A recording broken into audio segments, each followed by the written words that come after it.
Hello students. आज हम थोड़ा सीखेंगे वेक्टर्स के बारे में। मीन्स ये बेसिक मैथमेटिक्स होगा जो फिजिक्स में बहुत ही काम आएगा। तो ये मैथ्स के बारे में थोड़ा हम पढ़ेंगे, थोड़ा मैथ्स पढ़ लेंगे जो फिजिक्स में आता है, और ये थोड़ा आप पढ़ लोगे तो आगे आपको हेल्पफुल होगा। तो यहाँ पे वेक्टर्स के बारे में हम पढ़ेंगे। वेक्टर्स क्या है, स्केलर क्वांटिटीज़ क्या होती है, वेक्टर क्वांटिटीज़ क्या होती है, हम आज उसके बारे में थोड़ा पढ़ेंगे। तो सबसे पहले वेक्टर्स, यहाँ पे जो मैंने लिखा है वेक्टर्स, ये क्या चीज़ है? वेक्टर का मीनिंग होता है जो हमें डायरेक्शन दिखाए, जिसके साथ डायरेक्शन हो। समझ में आ रहा है? वो हम वेक्टर्स बोलते हैं। तो यहाँ पे स्केलर का मीनिंग जो डायरेक्शन नहीं देता है, ऐसी क्वांटिटीज़, और वेक्टर का मीनिंग जो डायरेक्शन देता है, इस तरह की क्वांटिटीज़। मान लो आप अगर बोलोगे फोर्स, तो फोर्स क्या है? किसी ने बोला फोर्स, तो जब भी कोई टेबल पे आप फोर्स लगाओगे तो टेबल कोई भी एक डायरेक्शन में जाएगा। तो टेबल कौन सी डायरेक्शन में जा रहा है? जो भी डायरेक्शन में आपने फोर्स लगाया। मान लो यहाँ पे कोई एक ऑब्जेक्ट है, ये ऑब्जेक्ट को आपने ये डायरेक्शन में फोर्स लगाया, तो सिंपल सी बात है, ये ऑब्जेक्ट वही डायरेक्शन में आगे बढ़ेगा। तो फोर्स जब आप लगाते हो तब डायरेक्शन आपको यहाँ पे बतानी पड़ेगी। मैं आपको बोलूँगा बच्चों ये टेबल है, उस पर आप फोर्स लगाओ चलो, तो आप तुरंत मुझे पूछोगे सर कौन सी डायरेक्शन में फोर्स लगाएंगे? तो मैं बोलूँगा ईस्ट डायरेक्शन में फोर्स लगाओ, या तो नॉर्थ डायरेक्शन में फोर्स लगाओ। तो फोर्स लगाने के लिए डायरेक्शन की ज़रूरत होगी। लेकिन किसी ने पूछा मास, मास कोई भी ऑब्जेक्ट है, मान लो कोई एक वाटरमेलन लिया, तो उसका मास है मान लो 15 kg। बड़ा सा वाटरमेलन है, 15 kg मास है। तो आप उसमें थोड़ा ही पूछोगे सर कौन सी डायरेक्शन में मास है? ईस्ट डायरेक्शन में मास है, वेस्ट डायरेक्शन में मास है, नॉर्थ डायरेक्शन में मास है। आप ऐसा नहीं पूछोगे। समझ में आ रहा है बच्चों? तो मास जो होता है उसमें डायरेक्शन बोलने की कोई ज़रूरत नहीं है। वैसे टेम्परेचर, मान लो ये रूम का टेम्परेचर है 30 डिग्री सेल्सियस, तो आप कभी भी मुझे नहीं पूछोगे सर ये रूम में कौन सी डायरेक्शन में 30 डिग्री सेल्सियस है। समझ में आ रहा है? रूम में 30 डिग्री सेल्सियस है तो पूरे रूम में 30 डिग्री ही होगा। सिंपल सी बात है। तो मास दिखाने के लिए डायरेक्शन की ज़रूरत नहीं है, टेम्परेचर दिखाने के लिए डायरेक्शन की ज़रूरत नहीं है। हाँ, फोर्स दिखाने के लिए डायरेक्शन की ज़रूरत है। उसी तरह से एक्सेलरेशन दिखाने के लिए, आपको मालूम है ना एक्सेलरेशन क्या होता है? तो acceleration means change in velocity, velocity में change divide by time taken. समझ में आ रहा है? उसको आप एक्सेलरेशन बोलते हो। तो एक्सेलरेशन दिखाने के लिए डायरेक्शन की ज़रूरत पड़ेगी। समझ में आ रहा है? क्योंकि वेलोसिटी दिखाने के लिए डायरेक्शन की ज़रूरत होती है, तो एक्सेलरेशन दिखाने के लिए भी डायरेक्शन की ज़रूरत होगी।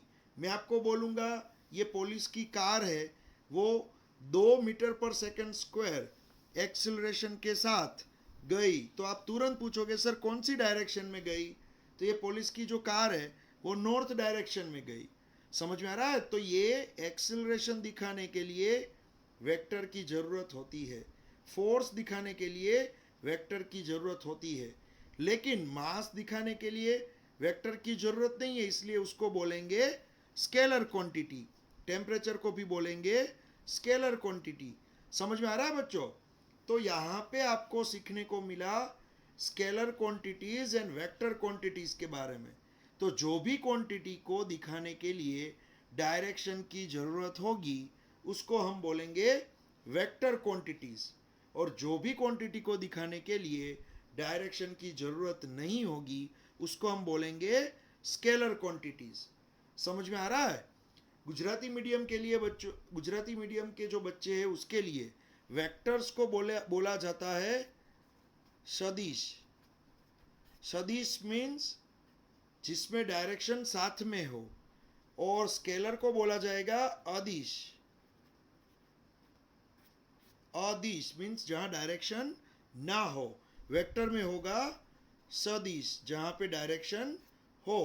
क्वांटिटीज आपको मालूम है, सदिश और अदिश, वेक्टर एंड स्केलर क्वांटिटीज, समझ में आ रहा है। तो यहाँ पे आपको वेक्टर क्वांटिटीज और स्केलर क्वांटिटीज उसके बारे में मैंने बताया। जो भी क्वांटिटीज को गुजराती में बोला जाता है राशि। गुजराती मीडियम के लिए, गुजराती मीडियम के बच्चे भी अगर ये लेक्चर देख रहे हैं तो उसको इतना मालूम होगा, क्वांटिटीज का मीनिंग होता है राशि। समझ में आ रहा है। तो यहाँ पे मास 15 किलोग्राम है, टेम्परेचर 30 डिग्री सेल्सियस है, तो इसको दिखाने के लिए डायरेक्शन की कोई भी ज़रूरत नहीं है।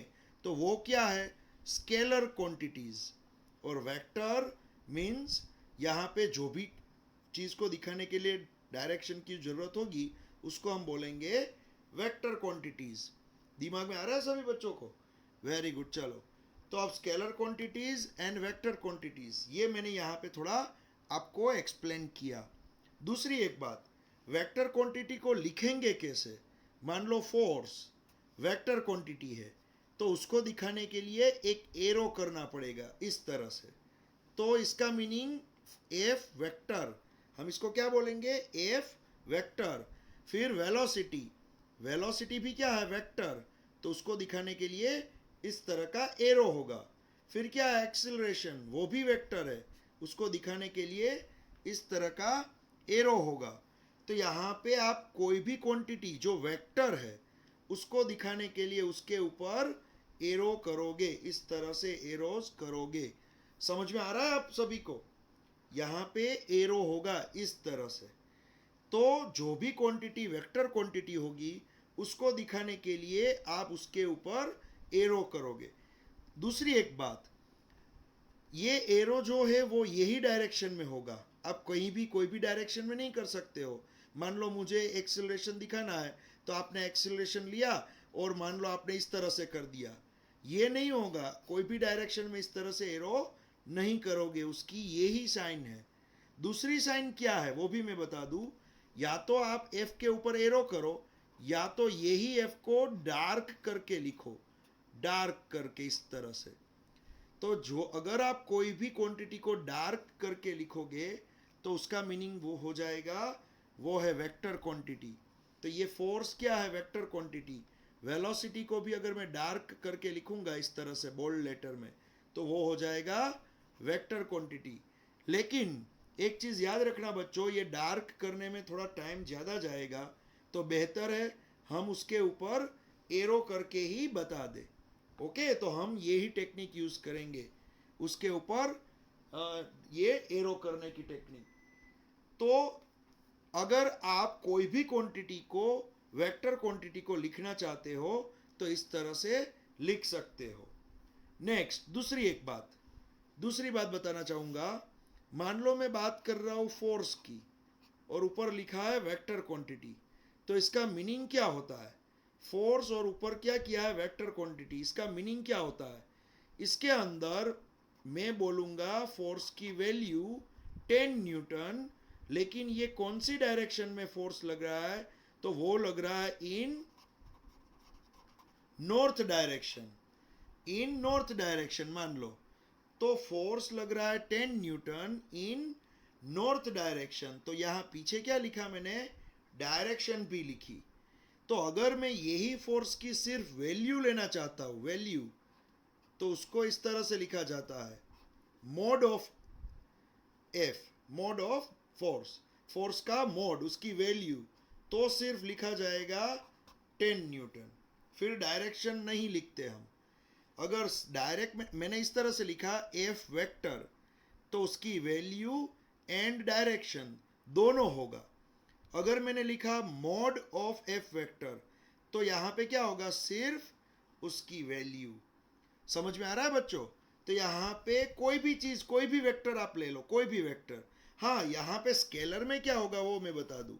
स्केलर में क्या होगा, स्केलर में तो डायरेक्ट आप लिखोगे। मान लो प्रेशर, तो प्रेशर क्या है, प्रेशर क्या है? आपको मालूम है प्रेशर क्या चीज़ है? प्रेशर है एक स्केलर क्वांटिटी। समझ में आ रहा है? तो प्रेशर स्केलर क्वांटिटी है, तो प्रेशर को लिखने के लिए मान लो मैंने इस तरह से बोला कि ये कोई भी एक कोई एक सरफेस है, उस पे 50 पास्कल प्रेशर लग रहा है, 50 पास्कल। समझ में आ रहा है? तो प्रेशर का मीनिंग क्या होता है? तो वो सभी डायरेक्शन में इक्वल लगता है। आपको मालूम है, आप अगर पानी में जंप करोगे तो पानी के अंदर जाओगे तो पानी आप पे सभी डायरेक्शन में इक्वल प्रेशर लगाएगा। तो प्रेशर को दिखाने के लिए हमें डायरेक्शन की ज़रूरत नहीं है। तो प्रेशर क्या है? प्रेशर एक स्केलर क्वांटिटी है, तो इसके ऊपर आप एरो की साइन नहीं करोगे।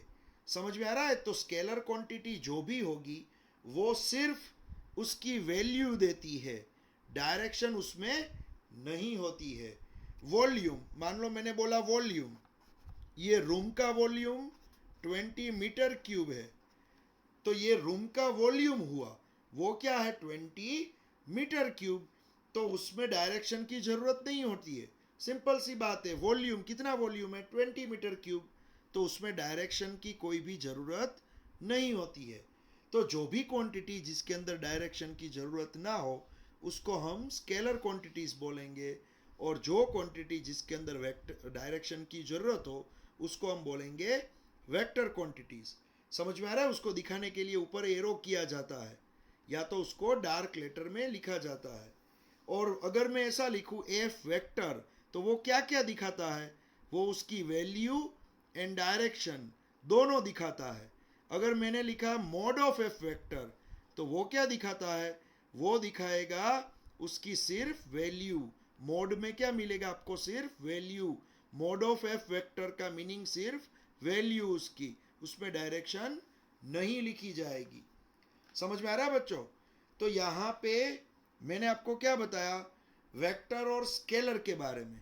सिंपल सी बात है, वेक्टर एंड स्केलर के बारे में बताया, vector quantities and scalar quantities. तो आगे हम पढ़ेंगे स्केलर। स्केलर आपको समझ में आने लगा स्केलर क्या है? अब स्केलर के टाइप्स हम पढ़ेंगे। स्केलर के टाइप, तो स्केलर कौन कौन से टाइप का होता है? तो सबसे पहला यहां पे जो मैं लिखूंगा आपको वो है, अगर कोई दो वेक्टर्स इक्वल है तो उसको हम लिखेंगे इक्वल वेक्टर्स।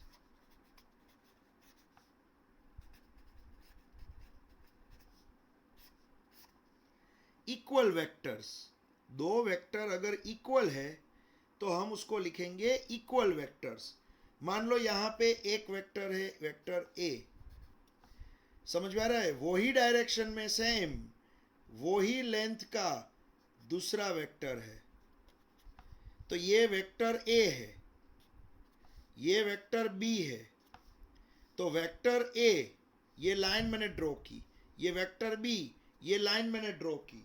तो आप बोलोगे सर ये लाइन क्या दिखाती है? याद रखना बच्चों, ये जो लाइन है, समझ में आ रहा है? ये जो लाइन है वो वेक्टर ए को प्रेजेंट करती है।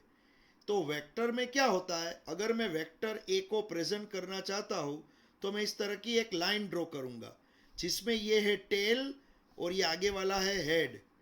फिर ये वेक्टर बी, उसको प्रेजेंट करने के लिए ये है उसकी टेल और ये है उसका हेड। टेल का मीनिंग पीछे वाला पोर्शन, पूछ। हेड मीन्स उसका यहाँ पे मेन फ्रंट, हेड। तो वेक्टर ए और वेक्टर बी, कोई भी वेक्टर को दिखाने के लिए इस तरह का लाइन ड्रॉ, एरो ड्रॉ किया जाता है। ये दोनों ही वेक्टर सेम डायरेक्शन में जा रहे हैं और दोनों की लेंथ सेम है। तो यहाँ पे आप लिख सकते हो vector A equals to vector B, vector A equals to vector B, आप इसको लिख सकते हो। तो यहाँ पे दो वेक्टर्स है। अब आप बोलोगे सर ये वेक्टर तो आपने बताया एरो करके, हमें कोई एग्जाम्पल दो जिससे हमें ज़्यादा समझ में आए। तो चलो मान लो यहाँ पे एक मैप बना रहा हूँ, कश्मीर का एक मैप है हमारे पास एक मैप है कश्मीर का। मान लो कोई एक आर्मी की टीम यहाँ पे है और दूसरी टीम यहाँ पे पहुंच गई है, तो ये ए पॉइंट है या तो पी पॉइंट, मान लो ये है पी पॉइंट और ये है क्यू पॉइंट। तो पी पॉइंट और क्यू पॉइंट, तो हमें अगर पी से क्यू तक जाना है तो मैं एक ड्रॉ करूंगा इस तरह का वेक्टर, मैं इस तरह का वेक्टर ड्रॉ करूंगा। तो ये जो वेक्टर मैंने ड्रॉ किया है उसके नीचे मैं ग्राफ में या तो मेरे मैप में लिखूंगा 1 सेंटीमीटर इक्वल्स टू 1000 किलोमीटर, मैं ऐसा लिखूंगा। इसका मीनिंग क्या होगा, P से Q अगर मुझे जाना है तो मुझे इसके कितने सेंटीमीटर है वो देखने पड़ेंगे। तो इसके सेंटीमीटर है 1.5, इसके सेंटीमीटर है 1.5 सेंटीमीटर। तो 1 सेंटीमीटर का मीनिंग क्या होता है, 1000 किलोमीटर। तो 1.5 सेंटीमीटर का मीनिंग होगा 1500 किलोमीटर। तो इसका मीनिंग क्या हुआ, अगर मेरी टीम को P से Q पॉइंट तक जाना है तो 1500 किलोमीटर दूर जाना पड़ेगा। और दूसरा मुझे क्या मिला, डायरेक्शन भी मिली कि ये थोड़ा सा नॉर्थ, तो ये एग्जैक्ट ऊपर होता है लेकिन नॉर्थ में वेस्ट साइड थोड़ा एंगल दिखा के आपको जाना है क्यू साइड। तो ये क्या मिलेगी, डायरेक्शन भी मिल जाएगी। तो यहाँ पे ये एरो क्या बताएगा, ये एरो आपको 1500 किलोमीटर लेंथ है वो बताएगा और डायरेक्शन भी आपको बताएगा। तो इसके दो काम है ये एरो के, आपको इसकी लेंथ भी मिली और डायरेक्शन भी मिली। समझ में आ रहा है। तो कोई भी आर्मी टीम को अगर सिर्फ आपने ये बोल दिया कि आपको P से Q तक जाना है तो इसकी 1 सेंटीमीटर इक्वल्स टू 1000 किलोमीटर, तो आप तुरंत पहचान लोगे कि मुझे तो 1500 किलोमीटर इन दिस डायरेक्शन, मुझे ये डायरेक्शन में जाना है। समझ में आ रहा है। तो वेक्टर आपको हेल्प करेंगे इस तरह से, इस तरह से। मान लो कोई एक चोर यहाँ पे था, यहाँ पे ए जगह पे, फिर वो भाग के गया है ईस्ट डायरेक्शन में 300 किलोमीटर, फिर वो गया नॉर्थ डायरेक्शन में 100 किलोमीटर। समझ में आ रहा है। तो यहाँ पे आपको क्या मिला, ए से चोर कहाँ पे गया, बी के पास, बी से कहाँ गया, सी के पास। तो ये क्या है 300 किलोमीटर मान लो, ये क्या है मान लो यहाँ पे लिखा मैंने 100 किलोमीटर। तो फाइनली चोर कहाँ पे पहुंच गया, सी के पास। समझ में आ रहा है। तो आप अगर ए से सी का डिस्टेंस जानना चाहते हो तो आप एक लाइन ड्रॉ करोगे। तो यहाँ पे आपको ये लाइन, मान लो 1 सेंटीमीटर की कुछ वैल्यू होगी, यहाँ पे 1 सेंटीमीटर की वैल्यू है मान लो 100 किलोमीटर, तो ये लाइन है 5 सेंटीमीटर की, तो ये आपको मिलेगा 500 किलोमीटर मान लो।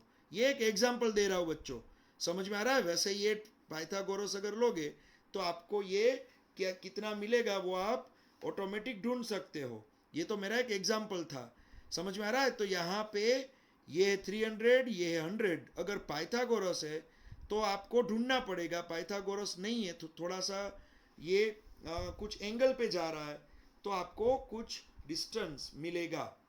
समझ में आ रहा है। तो वेक्टर चीज आपको क्या दिखाती है, वेक्टर चीज आपको दिखाती है ए से बी तक का ये डिस्टेंस, साथ में उसका डायरेक्शन। तो ये तो मैंने कुछ इस तरह के एग्जाम्पल दिए, लेकिन इक्वल वेक्टर्स, यहाँ पे इक्वल वेक्टर्स क्या होते हैं, इक्वल वेक्टर का मीनिंग होता है अगर कोई दो वेक्टर उसकी वैल्यू एंड डायरेक्शन दोनों सेम हो तो उसको इक्वल बोला जाता है।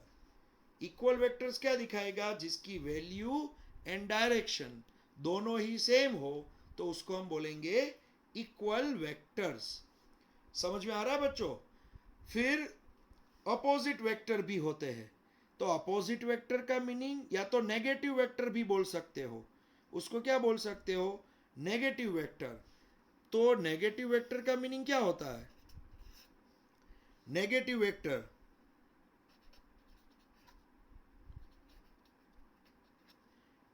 नेगेटिव वेक्टर,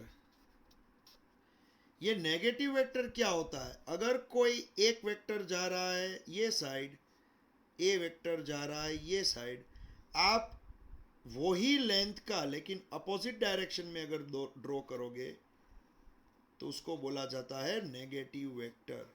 क्या बोला जाएगा, नेगेटिव वेक्टर।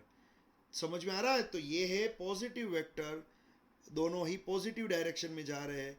और इस ये दोनों को बोल सकते हो आप नेगेटिव वेक्टर भी बोल सकते हो, क्योंकि एक जा रहा है ऊपर, सेम वही लेंथ का जा रहा है नीचे।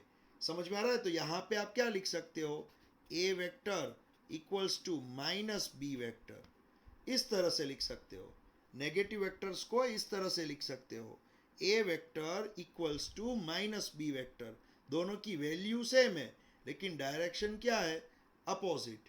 समझ में आ रहा है? तो ये दोनों नेगेटिव वेक्टर्स हुए, ये दोनों नेगेटिव वेक्टर्स हुए। चलो फिर ये इक्वल वेक्टर्स पढ़ लिए, नेगेटिव वेक्टर्स पढ़ लिए। तो यहाँ पे हम सीखने वाले हैं वेक्टर्स के बारे में। तो मैंने पहले ही स्टार्टिंग में बताया वेक्टर क्या चीज़ होती है, जिसके अंदर उसकी वैल्यू और उसकी डायरेक्शन भी हो, उसको हम बोलेंगे वेक्टर्स। समझ में आ रहा है बच्चों?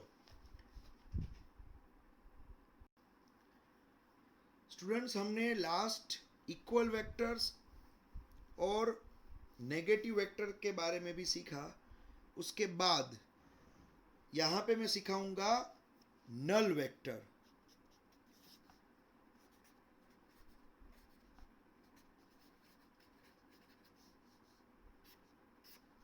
नल वेक्टर, ये नल वेक्टर क्या है? नल वेक्टर का मीनिंग जिसकी वैल्यू ज़ीरो हो। जो भी ऐसा वेक्टर जिसकी वैल्यू क्या हो, ज़ीरो।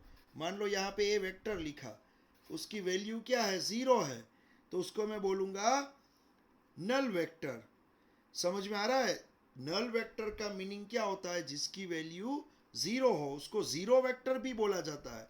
दूसरा नाम क्या है,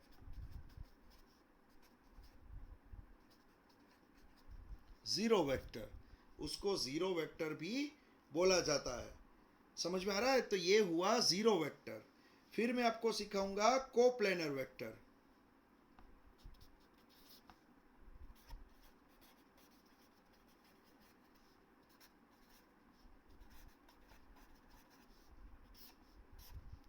कोप्लेनर वेक्टर, अब ये कोप्लेनर वेक्टर्स क्या होते हैं? जो एक ही प्लेन में होते हैं। समझ में आ रहा है? जो एक ही प्लेन में होते हैं। मान लो ये पेज है, वो एक प्लेन है, यहाँ पे एक वेक्टर है, दूसरा वेक्टर बी वेक्टर, वो यही प्लेन में है, तीसरा वेक्टर सी वेक्टर, वो यही प्लेन में है। तो एक ही प्लेन में मैंने एक ही पेज पे तीनों वेक्टर ड्रॉ किए। तो ये तीनों वेक्टर एक ही पेज में है। तो पेज क्या है, एक प्लेन है। तो जो भी वेक्टर्स एक ही प्लेन में होते हैं उसको बोला जाता है कोप्लेनर वेक्टर्स। उसके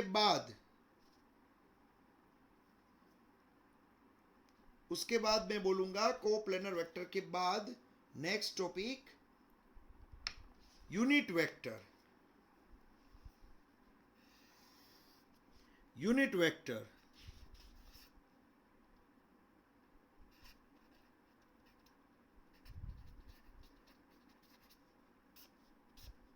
यूनिट वेक्टर्स, यूनिट का मीनिंग क्या होता है, वन, यूनिट, एकम। तो यूनिट वेक्टर्स का मीनिंग क्या है, जिसकी वैल्यू वन हो उसको हम बोलेंगे यूनिट वेक्टर। बहुत ही सिंपल है। समझ में आ रहा है? यूनिट वेक्टर्स जिसकी वैल्यू क्या हो, वन, उसको हम बोलेंगे यूनिट वेक्टर, जिसको सिंबल से दिखाया जाता है ए के ऊपर ये कैप। ए के ऊपर अगर इस तरह का सिंबल है तो इसको मैं बोलूंगा कैप। Cap means unit. तो ए कैप या तो ए हेड भी लिखा जाता है। तो इसकी वैल्यू क्या होती है, वन, 1 मीटर। लेकिन ये साथ में डायरेक्शन तो दिखाता ही है, इन नॉर्थ डायरेक्शन। समझ में आ रहा है? तो इन नॉर्थ डायरेक्शन, तो ये साथ में डायरेक्शन तो दिखाएगा ही। यहां पे मैंने लिखा है Z vector, Z cap, Z cap.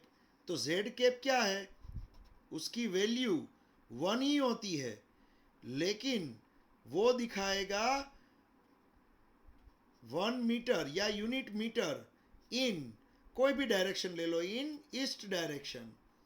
तो यहाँ पे यूनिट का मीनिंग क्या होता है? एक। यूनिट का मीनिंग होता है एक। तो वो क्या हमें दिखाता है? यूनिट चीज इन गिवन डायरेक्शन।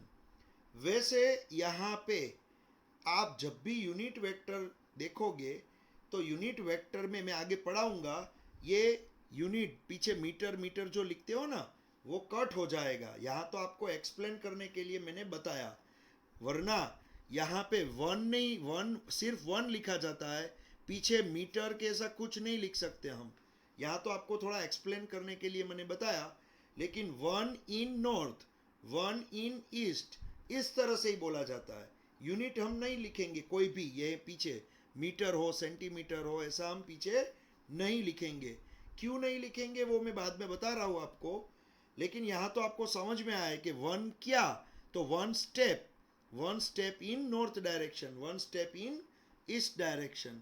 तो वैसे यहाँ यूनिट वेक्टर्स जो मैंने बताया आपको, unit vectors means unit in given direction, तो उसको हम बोलेंगे यूनिट वेक्टर्स। तो यहाँ पे बहुत ही सिंपल सा मैंने आपको सिखाया है वेक्टर का। नेक्स्ट लेक्चर में हम बहुत ही डिटेल में पढ़ने वाले हैं सभी वेक्टर्स के बारे में। ओके, तो अभी एक थोड़ा हम बेसिक पढ़ रहे हैं। यहाँ पे मैं आपको वीडियो जो भेज रहा हूँ उसमें बेसिक मैथ्स के वीडियो ही भेज रहा हूँ, बाकी के तो हम लाइव लेक्चर लेंगे। जो कंटिन्यू चैप्टर है उसके तो लाइव लेक्चर हम लेंगे, लेकिन थोड़ा मैथ सीखने के लिए अभी मैं आपको ये बेसिक वीडियोस सेंड कर रहा हूँ। Okay students, bye, take care. तो कल मैं फिर से आपको जो भी वीडियो सेंड करूँगा बेसिक मैथमेटिक्स के ही होंगे, आप देख लेना। Okay bye, take care students.